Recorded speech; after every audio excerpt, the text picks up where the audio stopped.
Hey y'all, so let me tell you about how somebody told on themselves in regards to exclusivity. Let's talk about that.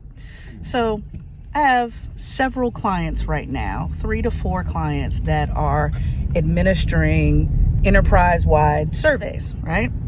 And so these surveys go out to every single person in the organization to find out more about the climate, the culture, how warm it is, how cold it is in the organization. And then my team strategizes on what's happened by major themes and also what to do about it, right?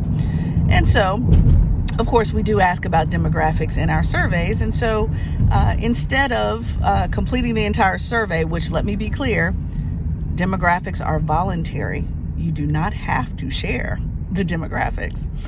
We had one individual who decided to respond to the survey as much as possible and then stopped and then proceeded to send us an email. At least they had the courage to put their name on the email saying that we should stop with all of this quote unquote woke culture when it comes to demographics that are none of our business, and deal with the real matters of the organization, and then leaves a very long email around the challenges of the organization.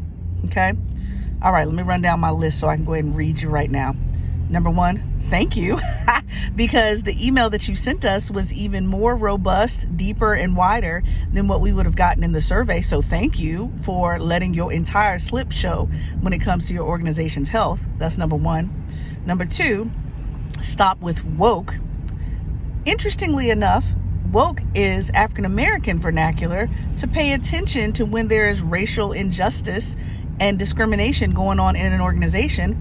Of course, you don't want people to be woke per se, because you want to gaslight people into thinking that something doesn't exist. And if it doesn't exist, then there's nothing to work on. We already peeped that out. Okay. For the people that are really about this work, we rarely use woke language.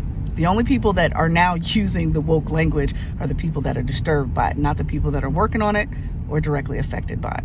That's the second thing. And then number 3, let me put it to you this way.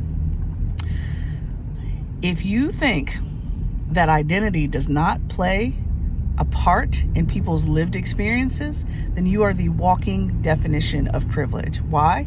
Because it's never adversely affected you. Your identities have always positively affected you. So, perspective taking. Walk in the shoes of another person where identity has not worked in their favor, sometimes never worked in their favor, in such a way that it's affected everything in their lives, their children's lives, their grandchildren's lives, their great-grandchildren's lives. You never lived there, so you can't speak on it. So, thank you for popping off in that email, because let me tell you something, you did more good than you will ever know.